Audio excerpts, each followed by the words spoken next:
Campbell. Take Mr. Harrison to the great cabin with his clock while I report to the captain. Aye, sir. This, sir, is the so-called great cabin, Captain Proctor's private quarters. That's where he sleeps, and in there's where he eats his supper. Smaller than I imagine. Aye, and it'll be smaller still with your machine inside it. Machine won't fit. Case is too large. Don't worry, sir. This is a fighting ship, not a common inn. Gentlemen, will you give me action stations? Aye, aye.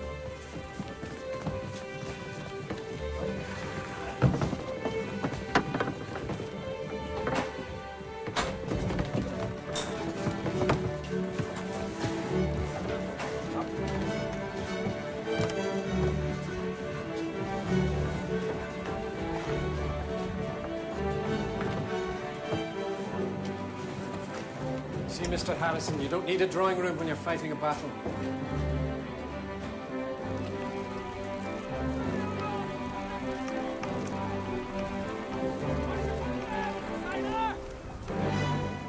Prepare to receive the Admiral's signal.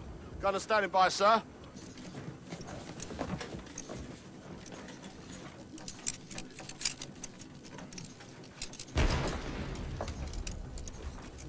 What was that? It's a commander's signal. We're ordered to get underway.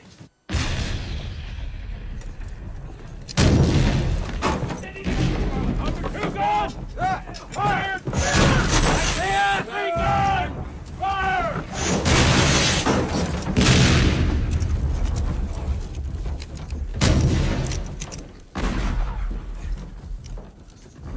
Is there harm done? I don't know. Loose the mizzen topsail. Loose the mizzen topsail, Mr. Sprague! Aye, aye, sir.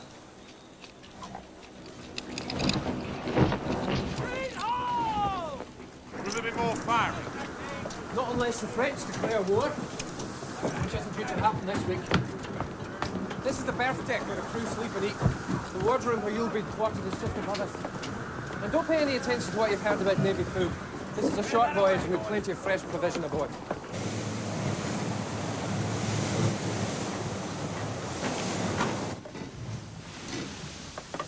Gentlemen, this is Mr. Harrison. Make sure you look after him now.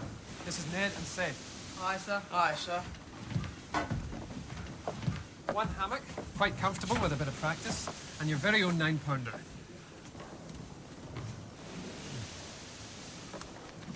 Whose quarters are these? Oh, don't worry about Lieutenant Draper. It's a short trip, and he and Lieutenant Bertie are on different watches. I'm afraid you must excuse me, but I should go back on deck. The air here is... Poisonous.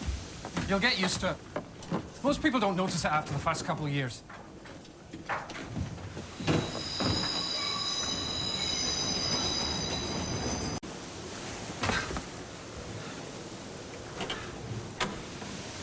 brought you a little broth. It'll help ease your stomach. Thank you, Mr. Campbell. Mr. Campbell, could you do me a little kindness? My machine holds to London time, which is different from the time aboard the ship. I need to have a reading of the clock at ship's midday precisely. Can you do that for me? Aye, sir.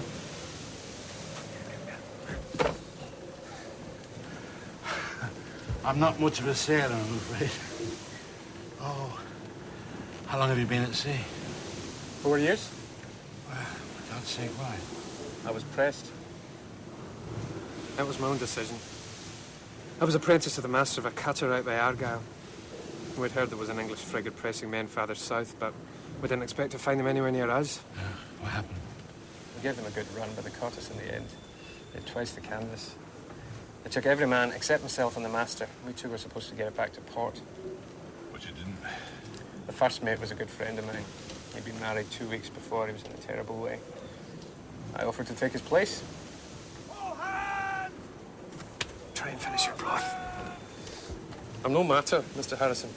I was young. I didn't want to spend my whole life in a cutter.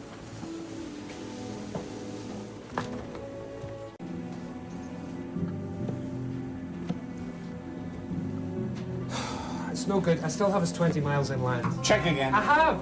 Look, my reading on the first day was close to Proctor's. For the last 2 days, my clock has lost 2 seconds, 3 seconds, maybe 4. But according to the map, we've lost 4 minutes or more.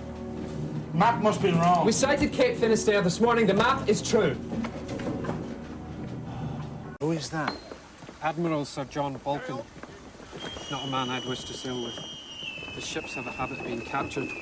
Maybe because they're usually weighed down with wine and tobacco. Get up top, steady. Easy. Steady as you go.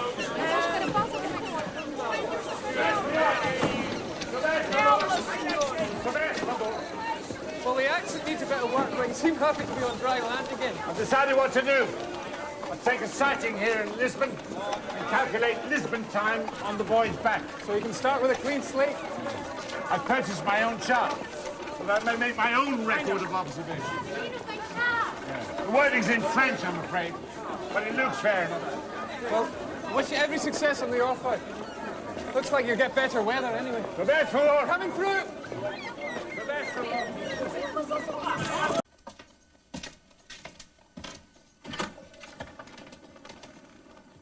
May I come in?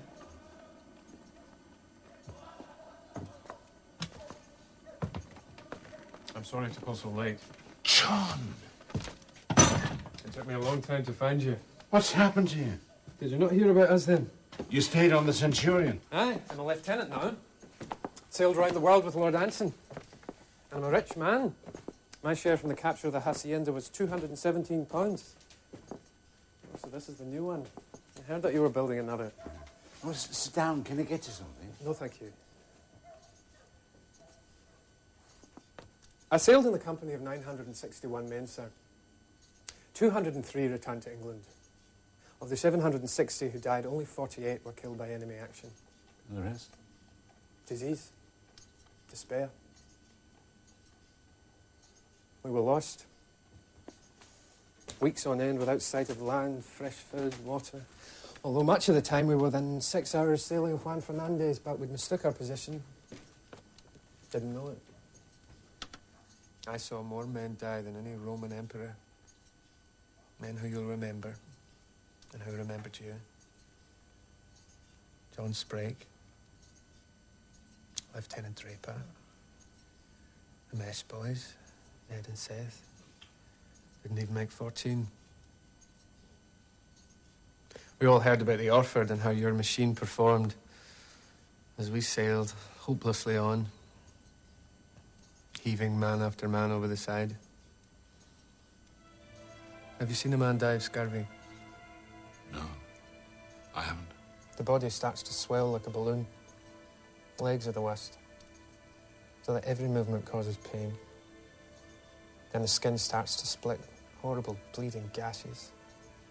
Your tongue grows in your mouth.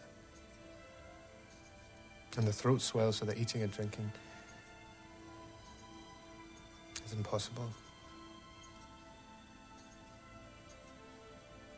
Death is a release.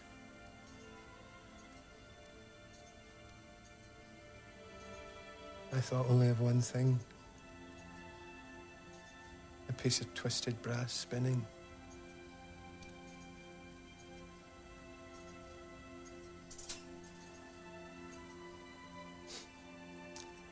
There, look.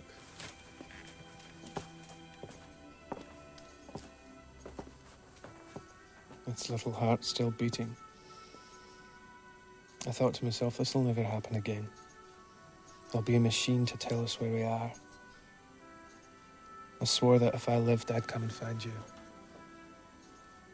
John, when they were dying, who did your men curse for their misfortune? Their God, or their admiral. When you're afloat, there's little difference. And if they had a clock, and the clock didn't work, and the men still died, who would they curse then? When you're young, you think that anything's possible.